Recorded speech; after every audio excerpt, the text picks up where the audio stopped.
Halo pemirsa Discuss, kita bersama kembali dalam Discuss, diskusi kesehatan dengan topik hari ini adalah kiat atasi stres ibu dan anak di masa pandemi. Saya Retno Yunita bersama dengan Dr. Muhammad Asari, dosen kedokteran Universitas Sumatera Utara. Pemirsa Discuss, virus COVID-19 ini telah menjadi pandemi yang menjangkit ribuan orang di dunia.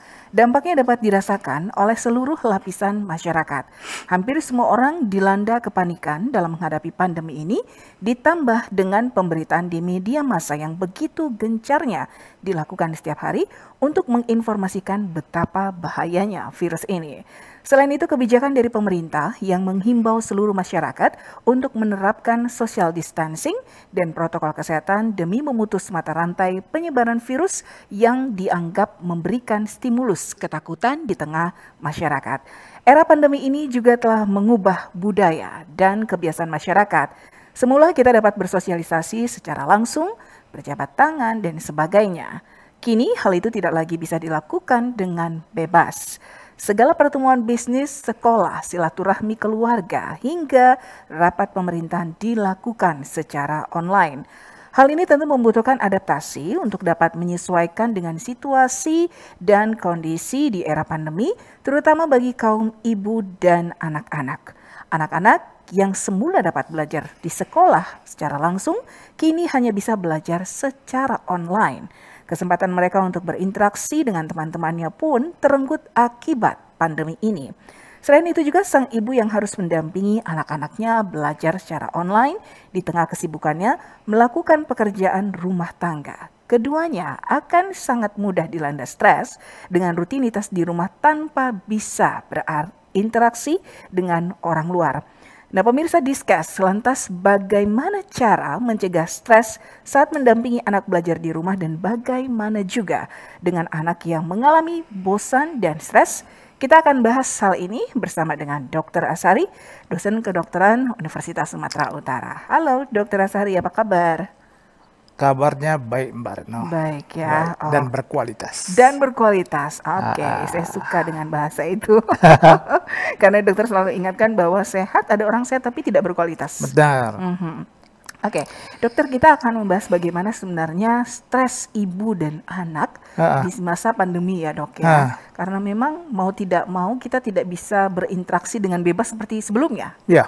Tapi biar kita jangan salah kaprah dok, mungkin bisa mendefinisikan apa sih yang maksudnya stres itu. Bagi banyak pikiran tuh bisa dibilang stres atau bagaimana dok dari medisnya?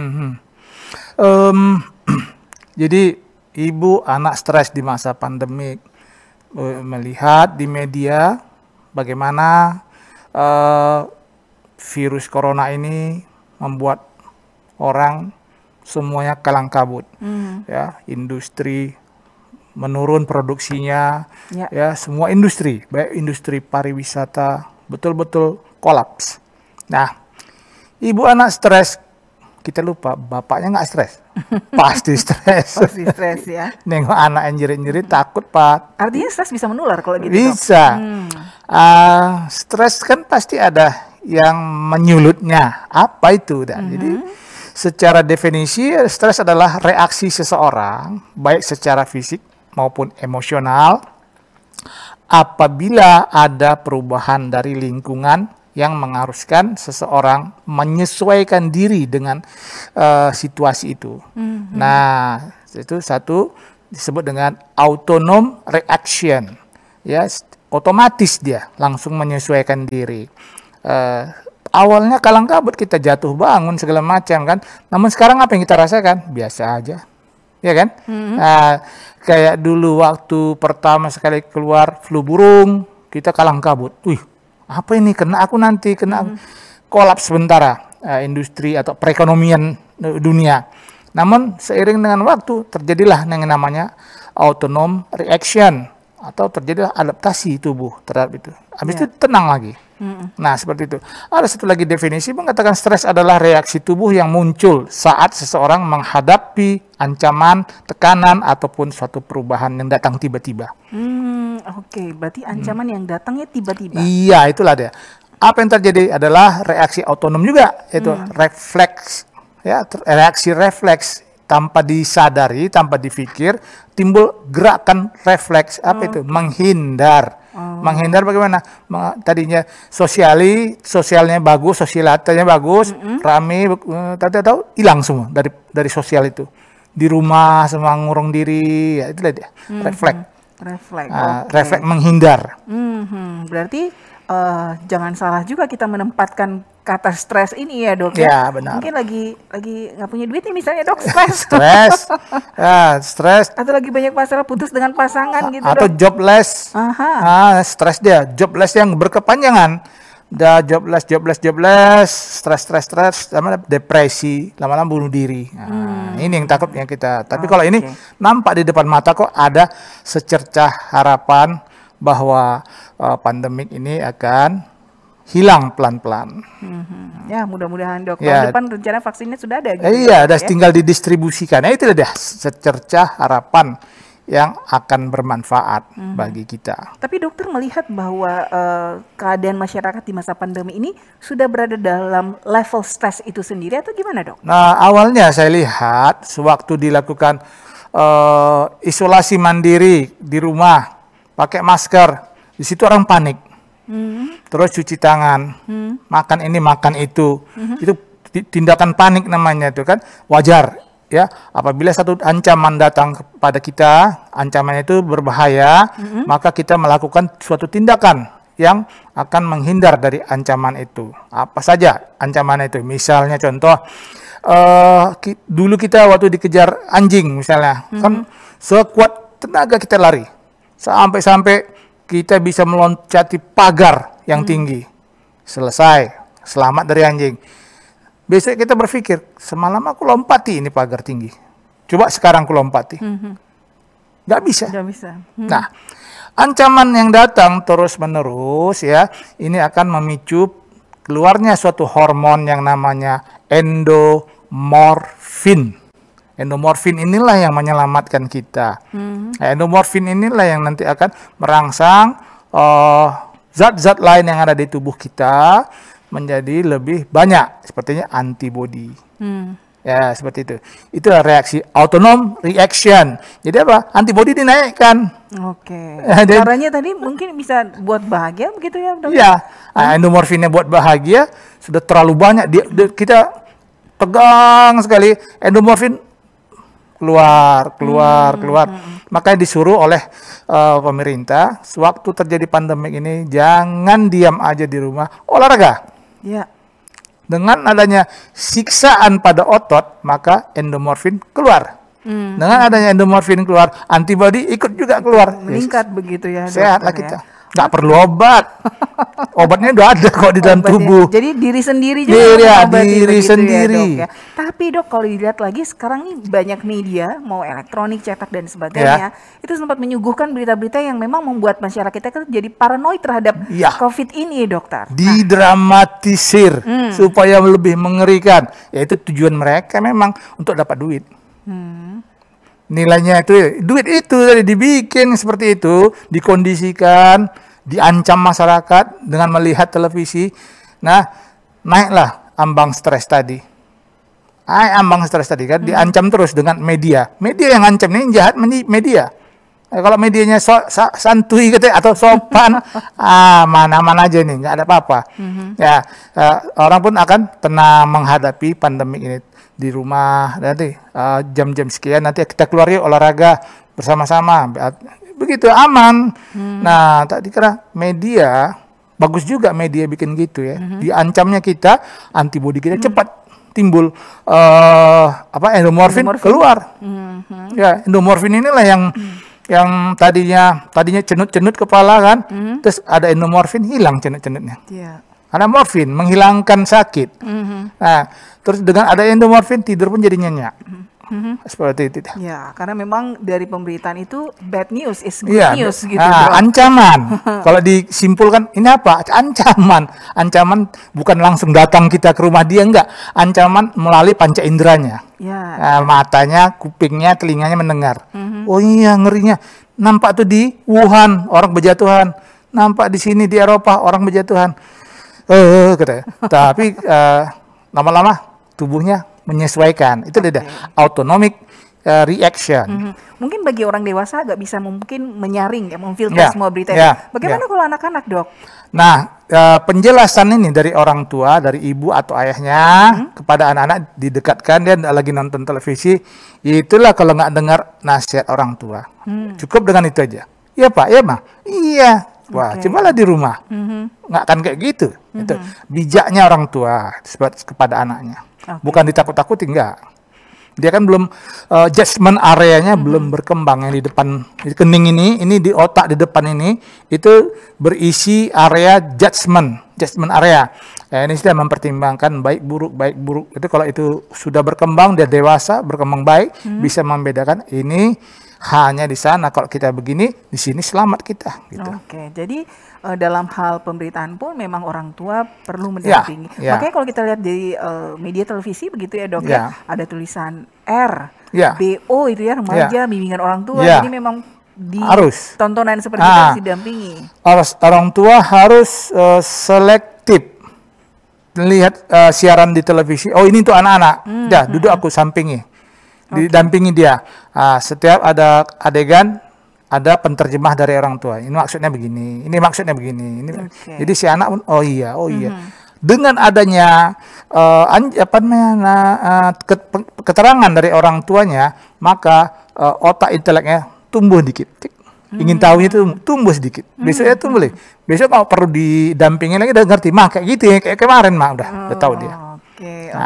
Nah, situasi seperti sekarang Dok, di mana anak-anak masih dilarang untuk tidak sekolah, begitu ya. Walaupun mungkin di beberapa sekolah yang sudah zona yang lebih baik, sudah ada tatap muka, begitu ya Dokter ya. Nah, akhirnya mereka yang tadinya terbiasa mungkin belajar tuh di sekolah, ketemu teman-teman dan guru dengan lingkungan sekolah lainnya, kemudian ini tiba-tiba harus belajar di rumah dengan sistem daring pula, gitu ya Dok ya. Apakah ini juga bisa membuat anak mengalami gangguan mental, Dok? Gangguan mental sih tidak. Atau stres juga bisa menjadi pemicunya, Dok? Saya lebih memilih gangguan sosial. Gangguan sosial? Ya, tadinya dia bersifat sosial, kumpul sama teman-temannya, tiba-tiba hilang. Ditarik ke rumah masing-masing, nanti kalau sudah normal kembali, nah, sosial ini ya harus bagaimana nanti? Udah terbiasa dia sendiri. Ya, udah terbiasa dia gurunya adalah orang tuanya. Nah, kalau dia nanti jumpa gurunya, itu sosial juga. Apa yang mau dia bikin? Apakah bentar ya Bu Guru saya tanya mama sama papa. Ini kan udah kacau nih. Jadi atau sama teman-teman saling menjauh. Karena tidak interaksi itu. Karena terbiasa jaga jarak, terbiasa gitu. Walaupun sudah normal, mereka pun akan takut, masih takut. Nah, itulah dah. Perilakunya berubah. Ya, ini sosialnya juga berubah. Ini yang kita takutkan, sosialnya berubah. Berarti ada kemungkinan ke arah situ. Artinya untuk menghindari itu, Dok. Untuk menghindari itu, guru yang kedua di rumah yang mengatakan situasi sudah aman, nggak apa-apa lagi dekat-dekat. Ya kayak kamu sama mama dekat-dekat nggak apa-apa kan? Enggak, ya udah sama teman-teman juga begitu. Ya mudah-mudahan karena kualitas kesehatan sudah dijaga di rumah, bertemu lagi di luar ya udah nggak apa-apa. Karena sudah dijaga kualitas kesehatannya. Oke, tapi muncul polemik baru Dok. Ketika anak belajar di rumah ya melalui daring itu, orang tua terutama ibunya ini yang justru timbul masalah baru Dok. Agak sedikit darah tinggi gitu Dok. Iya benar. Ini juga ujung-ujungnya bisa ada ke stres Dok. Benar. Kita udah pelajari yang kemarin itu di discuss yang kemarin itu. Bagaimana mendidik anak gitu. Anak di usia 0 sampai kelas 6 ya, itu jangan diharap serius. Di usia segitu sampai kelas 6 adalah dia fase main-main. Jangan diharapkan dia jenius kayak Einstein ya, nggak ada itu. Nah, kami tahu kan, orang kedokteran tahu tuh, berapalah perkembangan otak intelek anak. Belum sampai anak mili. Gimana dia mau serius? Dia di dalam hidupnya seperti lagu Storybook Children katanya dari Rosie and Andres. No planning for tomorrow katanya. Iya betul. Nggak ada no planning for tomorrow. Hari ini apa? Makan, main-main, tidur. Makan, main-main, tidur. Itulah dia namanya usia main-main usia anak-anak yang tidak memikirkan hari esok. Itulah indahnya masa anak-anak itu. Iya, ya. Kita pun ingin kembali seperti itu. Betul. Tapi impossible kan? Ya. Nah, dan ada rangsangan, ada bahaya. Yang menjawab nanti bukan dia, orang tuanya. Seperti itu. Itulah tadi, ibunya panik, ibunya nggak tahu, apalagi ibunya bukan orang yang ngerti pendidikan lah, maaf ya. Jadi panik dia. Kok gini anakku katanya. Ya betul, dia datang ke psikolog dulu, tanya sama orang psikolog sama atau dokter jiwa.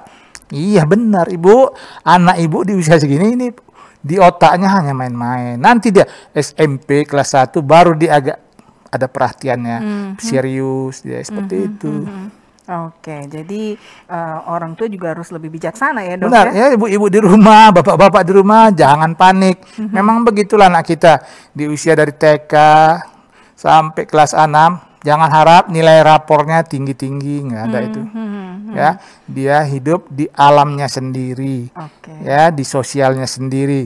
Ya, kalau mau tahu bapak ibu selami mereka, ikut main sama mereka. Oh iya, jangan ada judgement di situ.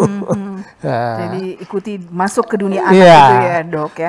Putar lagu Storybook Children itu, wah betul itu.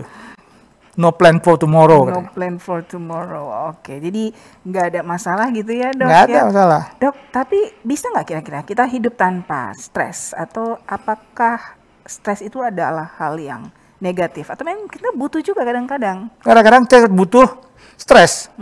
Dengan ada butuh stres, maka banyak yang dihasilkan di tubuh kita. Ya, pertama salah satunya adalah otot kita ngeras, ancaman datang, kita standby. Dengan apa? Menguatkan tubuh kita, menguatkan otot kita, biarpun kena nggak sakit gitu. Nah seperti itu dia. Satu lagi akan dalam keadaan stres yang tinggi, maka antibodi ikut dinaikkan, pemakaian gula dibanyakkan, ya, karena ototnya tadi kontraksi terus. Nah, terus kuranglah tidur, wajar kurang tidur, adrenalin meningkat, heart rate meningkat, ya, akhirnya kita kurang tidur, wajar. Tapi ada sesuatu yang berubah, nanti kita lebih berpikir logis di situ.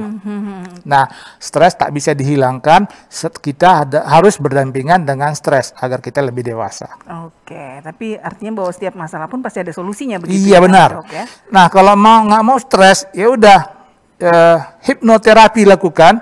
Aku mau hidup seperti anak-anak otakku ini, ya, no plan for tomorrow ya, dia udah kayak anak-anak, dia diam aja, sehat dia.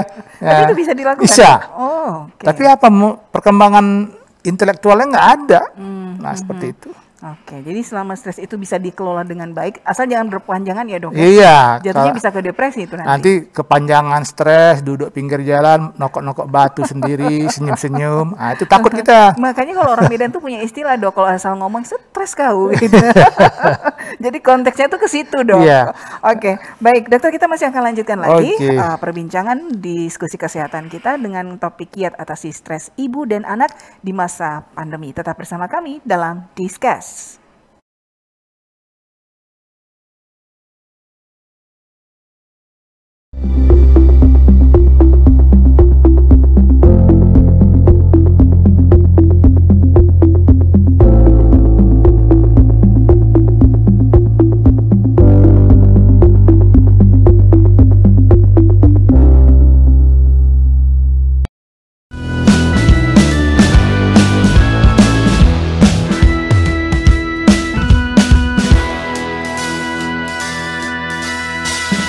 Hai sahabat pancing semua, jangan lupa terus saksikan program acara Lapak Mancing hanya di DSS TV Medan pada hari Selasa pukul 17.00 waktu Indonesia bagian Barat.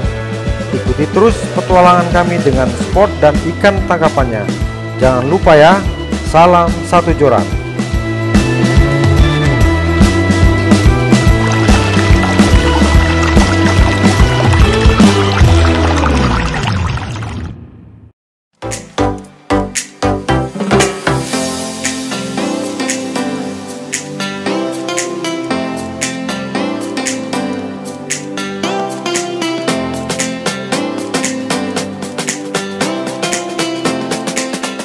pemirsa Kuliner Keliling.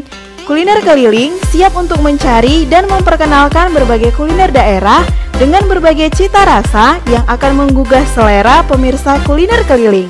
Jangan lupa ya untuk saksikan terus program acara kami Kuliner Keliling setiap hari Kamis pukul 17.00 waktu Indonesia bagian Barat hanya di DSS TV.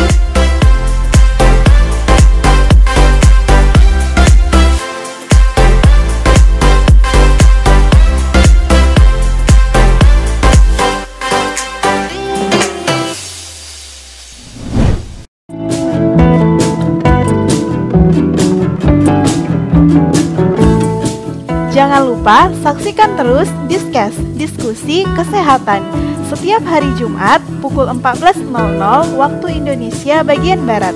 Kita akan mendiskusikan, membahas, serta memberikan edukasi mengenai keluhan kesehatan pemirsa Discuss hanya di DSS TV.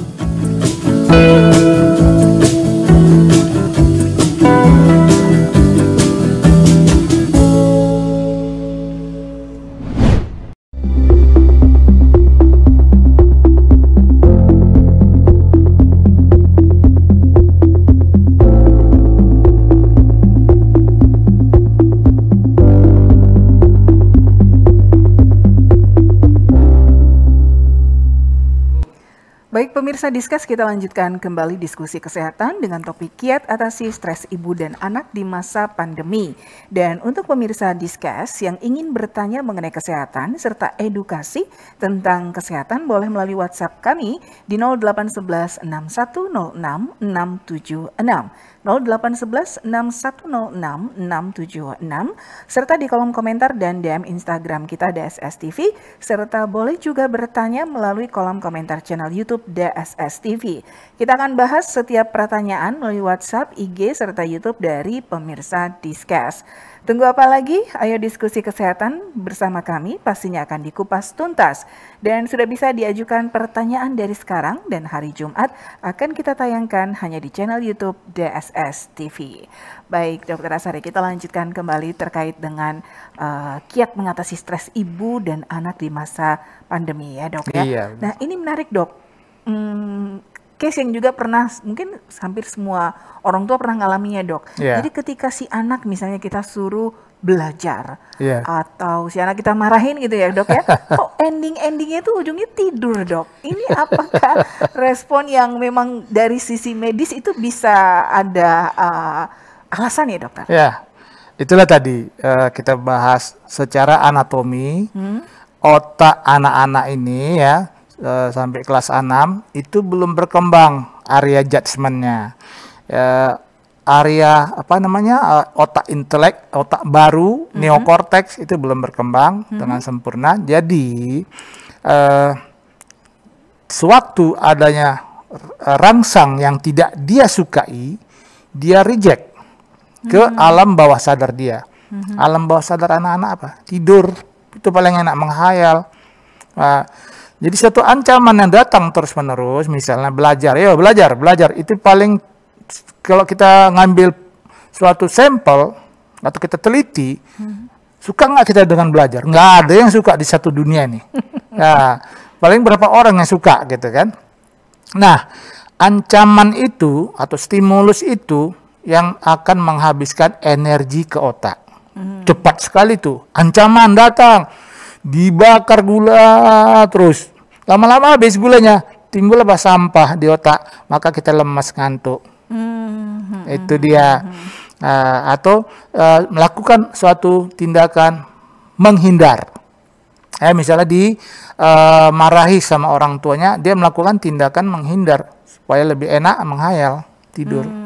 Seperti itu. Tapi kalau untuk orang dewasa nggak berlaku? Ya, orang dewasa otak inteleknya sudah berkembang. Dia mencari alibi untuk menghindari suatu marah gitu ya, penilaian, judgement oleh orang tuanya misalnya. Dia banyak alibi. Kalau saya nggak begini, saya akan begini. Oke. Nah, baik. Jadi artinya orang tua jadi semakin paham harusnya ini ya dok. Ya. Jadi memang secara medis itu memang begitu ya dok ya. Semua anak kalau kita suruh belajar pasti Betul. langsung menguap, wah ngantuk. Tidur. Nah, dia bilang ini handphonemu, dah main-main lagi, bangun tuh. Energinya balik lagi. Satu hadiah, ada reward kok dari mama katanya, reward sistem yang ada di otak ini menghadiahkan endorfin, senang kali gitu. Oke, jadi ketika anak sudah dalam fase sudah masuk tidur gitu, orang tua jangan langsung ini ya dok, jangan dimarahin, tapi supaya dia terbangun itu kasih reward. Iya, reward. Yuk sama-sama kita kerjain sama mama ya sambil bermain. Ya udah itu jadi tuh. Oke, belajar sambil bermain begitu ya dok ya. Nah dok, bagaimana sebenarnya tubuh kita merespon stres itu sendiri dokter? Kalau stres itu berlangsung kuat, maka kita pertama adalah autonom reaction tadi seperti kita bahas pertama, dia perubahan pada tubuh yaitu napasnya makin cepat frekuensinya. Kalau tadi secara normal itu lebih kurang 12 kali per menit. Ini hampir mendekati 20. Itu cepat itu. Jadi bikin kayak orang sesak dia. Nah, itulah dia kalau dalam keadaan stres. Nah, jantung detaknya atau heart rate-nya juga ikut meningkat. Dia jantung mendukung itu. Karena frekuensi pernapasan meningkat, butuh oksigen banyak, maka dicepatkan aliran darah ke paru-paru untuk mengikat oksigen. Nah, otot-otot tadi yang kita bicarakan itu ikut kontraksi, kram. Nah, ini bikin capek, menguras tenaga, seperti dia olahraga gitu. Makanya dibalikkannya nanti dia kelaparan habis stres. Makannya itu tidak bermakna, artinya makan seperti orang makan bulimia. Makan tapi tak gemuk, seperti itu. Blood pressure ikut naik atau tekanan darah ikut naik. Kemudian temperatur tubuh ikut naik. Kenapa? Adrenalin ini yang menyebabkan pembuluh darah menciut, aliran darah cepat, timbullah panas di tubuh kita. Kemudian apa lagi yang dirasakan? Mulailah kita kehabisan energi, lemas. Kemudian tekanan di otak kita terlalu tinggi, pusing, sakit kepala, itu dia. Kemudian mual, gangguan pencernaan, asam lambung ikut naik. Betul. Kemudian mulai gangguan tidur. Kenapa? Adrenalin terlalu tinggi. Ya, kita berpikir bagaimana menghindar dari ini gitu. Berpikir terus sambil tidur menghayal, tapi penghayalan nggak enak gitu. Kalau menghayal enak, dapat hadiah, dapat uang, ya itu enak. Ini nggak dapatnya ancaman gitu. Aduh nggak enak gitu. Terus berkeringat. Yang sering kita lihat orangnya stres tapi diam. Kita lihat dia nggak bisa dibohongi. Hiperhidrosis, berair telapak tangannya, hidungnya berair, ya, di daerah kumisnya kalau laki-laki berair basah, telapak kaki juga basah. Itu hiperhidrosis. Hiper sama hidro, air. Jadi ini orang langsung kita tahu kau stres ya. Bah katanya. Dia berbohong tapi itu badannya menunjukkan dia tuh sedang stres. Jadi memang ada yang dihasilkan ketika stres. Itu kenapa dok? Sampai bisa berair, air yang keluar dokter? Jadi begini. Sewaktu kita stres, otonom sistem ikut meningkat. Saraf-saraf otonom. Ya, salah satunya adalah mempersarapi kelenjar keringat. Ya, waktu itu dia naik, meningkat, rangsangan, kelenjar keringat aktif. Itu dapat basah semua. Nah, ada yang ini nggak bisa dihilangkan. Seumur hidup dia begini, tangannya kayak orang yang punya kekuatan tinggi, padahal nggak ada stres, air jatuh gini. Nah, menghadapinya, menghindari itu, dibawalah dia ke dokter jiwa, dikasih obat, atau dia dibawa ke ahli hipnoterapi dilakukan, ya dikembalikan ke masa dulunya, alam pikirannya hilang itu. Nah, kemudian apalagi gangguan pada wanita, gangguan siklus haidnya. Ya, jadi tidak teratur.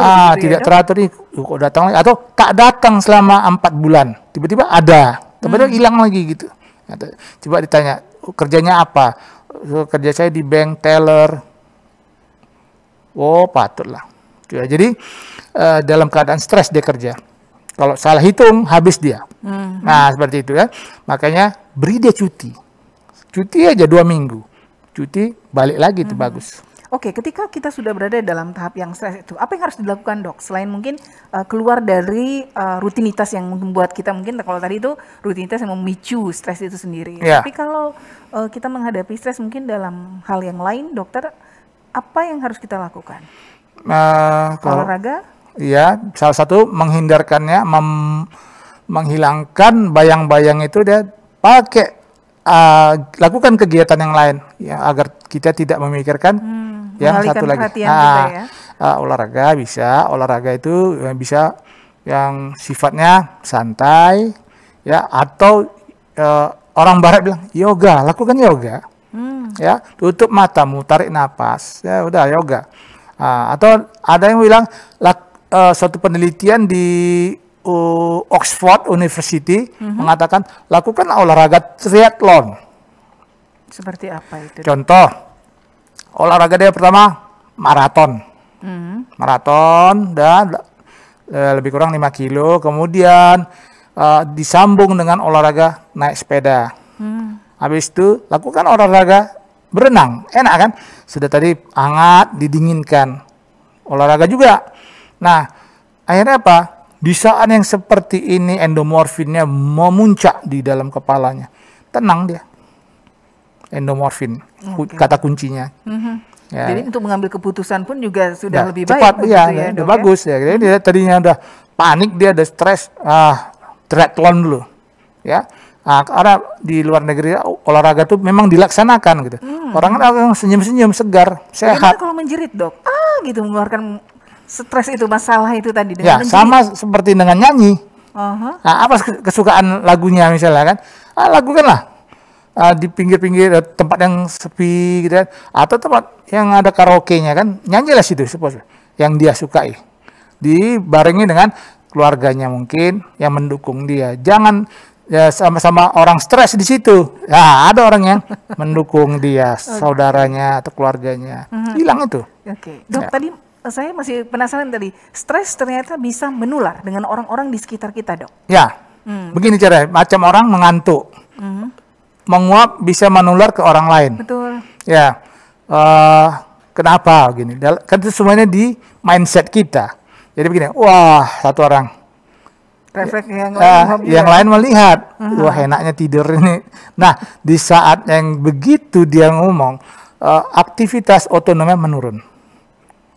Aktivitas otonom dulu ya, jantung pun detaknya dikurangi. Akibatnya apa?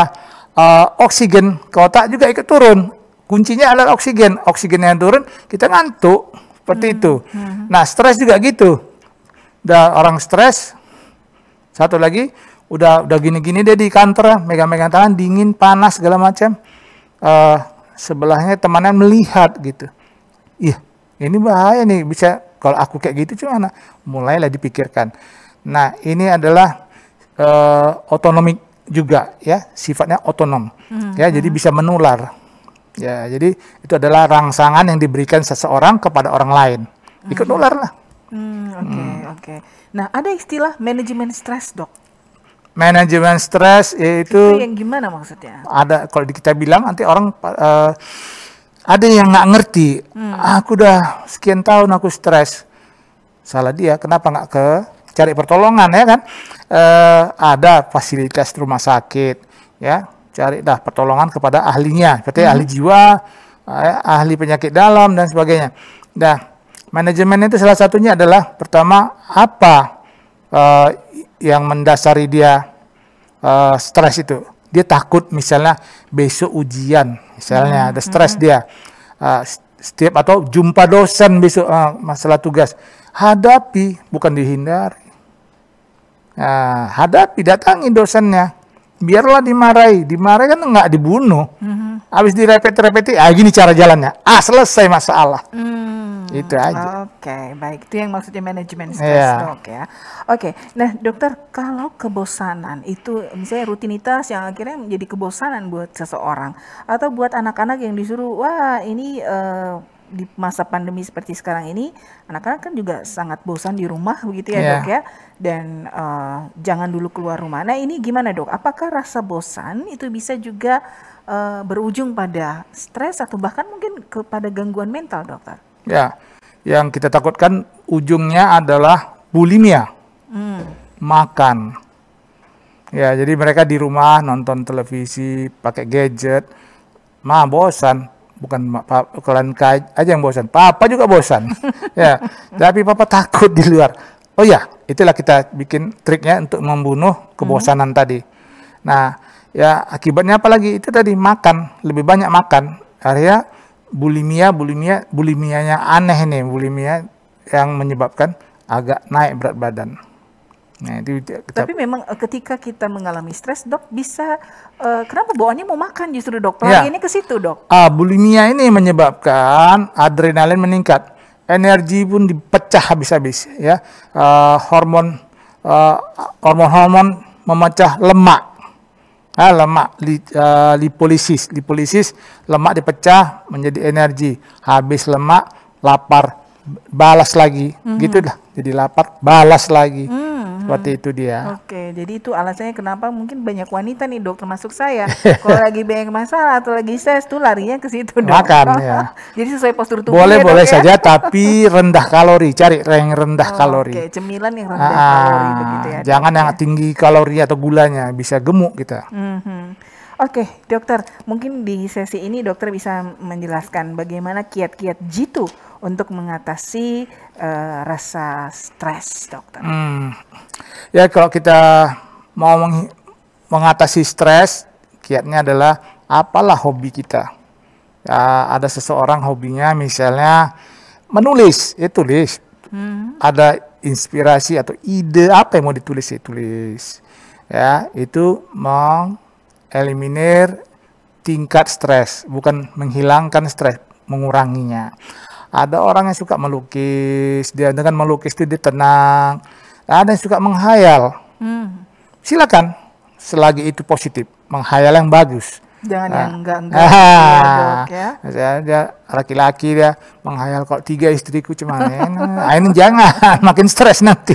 Atau nonton TV, wah ini ada suami yang bisa langsung kawin dengan 2 wanita, dok. Kapan aku kayak gitu ya, dok ya? Jangan, itu bikin stres nanti. Jadi bisa perang saudara. Nah, itu dia. Apa dia hobinya? Musik. Ada main gitar, ada main piano dan sebagainya. Itu bisa mengurangi stres, bukan menghilangkan stres. Lebih enak mengurangi, kalau menghilangkan stres timbul stres yang baru, yang lebih berat. Nah, jadi mengurangi dulu, mengurangi. Atau rame-rame nanam bunga gitu ya, dok. Nah, sekarang lagi musim bunga kan, yang mahal-mahal pula itu kan, yang aneh-aneh namanya kan. Nah, ada silakan. bolong dan sebagainya gitu, dok. Atau lakukan olahraga. Olahraga, hormon kortisol akan keluar sewaktu kita stres fisik ya. Lebih baik stres fisik daripada stres otak. Stres fisik disuruh kerja otot kita, keluarlah kortisol. Kortisol memecah gula, terus bersih, sehat kita. Ya. Di dalam tubuh yang sehat terdapat jiwa yang sehat. Nah, itu dia. Bahkan ekonomis juga begitu ya, dok. Iya.